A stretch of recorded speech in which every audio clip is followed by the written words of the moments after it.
in the normal, everyday doing. Just in the doing. She was just doing her normal chores. She was just doing her normal thing. And that may be what we're doing when it hits us. We may just be doing our normal chores, and there's a need to move to, and we just move to the need, and no telling what blessing He's going to have for us. We just move to the need. And the needs are all around us. D.L. Moody said, "The measure of a man is not by how many servants he has, but how many men he served." That's true, isn't it? That's what it's all about. How many men have we served? We did a few weeks ago, we did a work day down in the city. Steve Levers and myself met a woman named Miss Bernice, and I kind of relayed this story a few weeks ago. But Miss Bernice takes care of a beautiful garden right there in the inner city. I mean, you see burned out houses, broken down everything, and then here's this beautiful garden that she maintains. But not a whole lot of help, am I right? Not a whole lot of help. So we go to this work day, and come to find out she's got a pickup truck full of plants and flowers that she needs to have planted. And that's our assignment. Our group was assigned to go help her plant these flowers for the garden. So we do. We help her.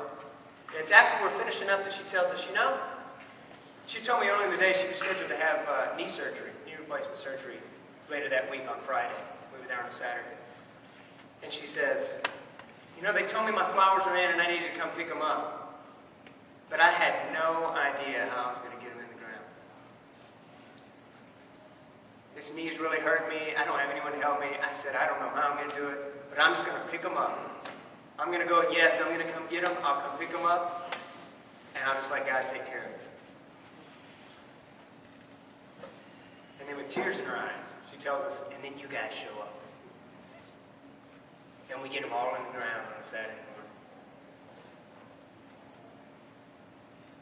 Stamp album's coming. Grandma said so, it's the same as. God said He's going to provide for my every need. He said so, it's the same as. Bernice said, I'm picking up the flowers. It's the same as.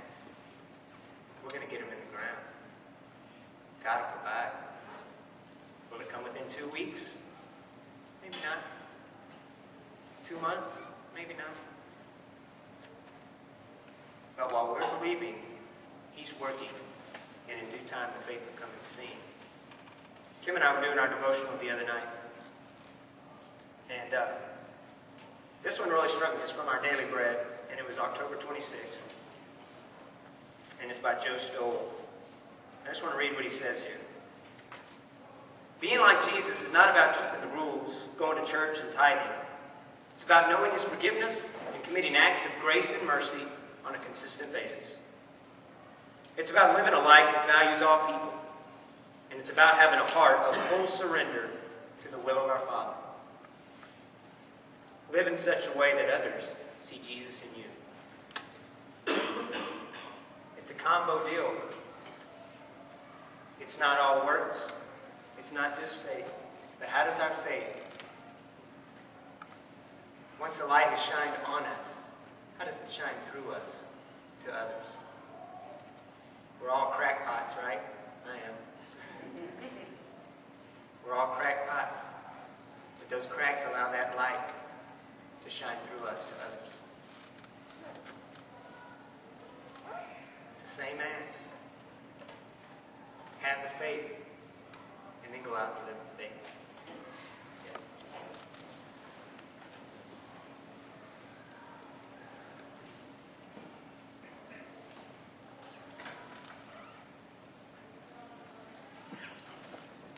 I made this statement the other day, and as soon as I said it, I had regretted saying it. And I made the mistake of making the statement early in the day, and because as soon as I said it, Becky was all over it. There she was, and then I made it early in the day, so she dogged me all day long about it. That was really cool.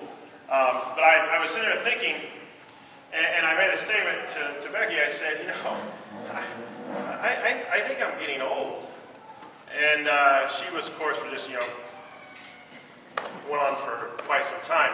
And what I've been thinking about was about how whenever I was younger, my grandparents, once a week, no less than once every couple of weeks, they would get out and they would just go for a drive. And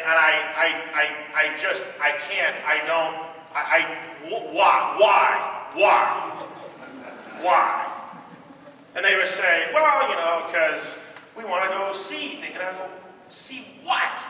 You've lived in the same house 260 years. Nothing has changed. See what? And they would say, well, we just want to go look and see how it goes.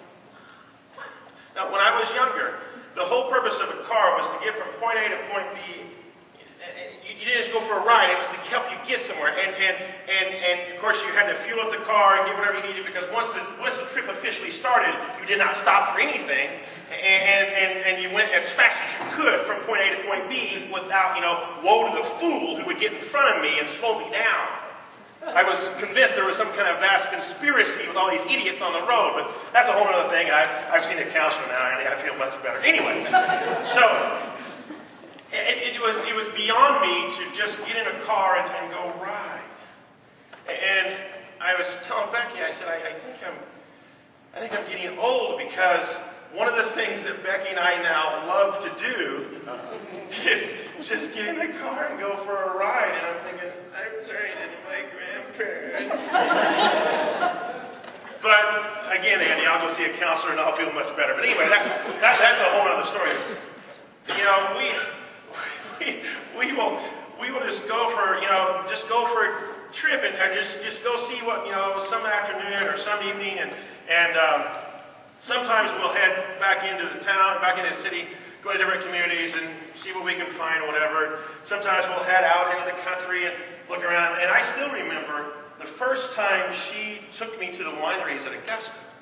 And it was in the fall like this, and it was a beautiful day. And I remember sitting on the deck, and I don't remember the name of the winery, it's still there, it's beautiful, but I remember sitting on the deck, the musicians playing, and we're overlooking this valley of just this blanket of color. And I'm sitting there thinking, I love this. I would have never found this place. You know, I was still new in the community, still new in the area, and she knew right where to go, and I loved it. I still remember, I was new to the area, and I have no idea where it was at, but we were driving along, we come to this intersection, and there's several little stores and a little coffee shop, and we lost the entire afternoon there, just at the coffee shop having coffee, and then, you know, little trinket stores and all this kind of stuff, and it was just great. The other day, we're driving along, and it's a beautiful day like this, and I remember, again, turning into my grandparents, Andy, but I remember we're driving along, there's no traffic, and I remember setting the cruise at 45 miles an hour, and the thought crossed my mind, that may be a little fast.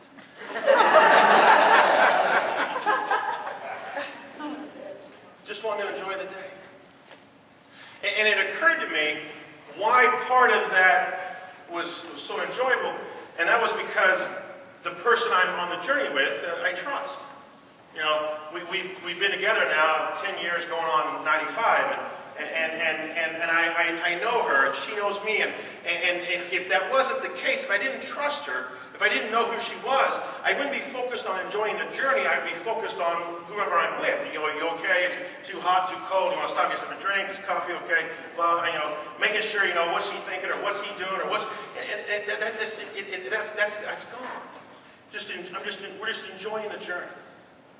It's not about her, it's not about me, it's about, hey, let's stop and look in this shop, and oh, let's stop and whatever. And, you know, sometimes that works against us. I was, you know, telling Kate the other day, we drive into St. Mary's down south and find the antique mall, and she thinks she's arrived in heaven, and I break out into hives, you know, and you know, that was a little scary, but we got past that.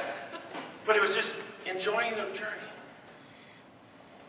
You know, I wonder why more of us can't get in the wheelbarrow. I wonder why more of us don't recognize the simple truth that Tim just shared about filling the need. And I think that part of it is that we don't really trust the guy that we're supposed to be following. You see, to have faith